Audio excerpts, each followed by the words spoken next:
अस्सलाम वालेकुम जी, ज़ाविया बुराक से मैं हूं आपका मेज़बान बाबर अली। हमारे साथ मौजूद हैं डॉक्टर अल्लामा नवीद इकबाल साहब। डॉक्टर साहब, जो किस्तों के ऊपर जो हम इंस्टॉलमेंट पर चीज़ें लेते हैं उसके बारे में शरीयत क्या कहती है, इस्लाम के अंदर क्या नुक्ता नज़र है? बिस्मिल्लाहिर्रहमानिर्रहीम।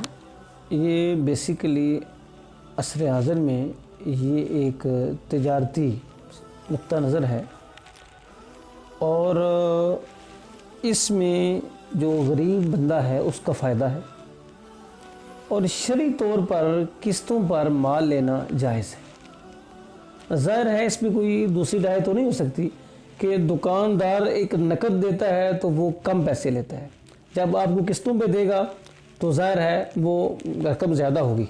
लेकिन अगर रकम ज़्यादा होगी लेकिन दूसरी तरफ वो भी दो साल में उसके पैसे मुकम्मल होंगे, किस्तें मुकम्मल होंगी, तो इसलिए उलमा ने राय दी है कि ये सूद में नहीं आता बल्कि किस्तों पर जो माल लेना है, किस्तों पे चीज़ लेना जो है ये शरई तौर पर जायज़ है, इसमें गुनाह नहीं है, ये सूद के खाते में नहीं आता।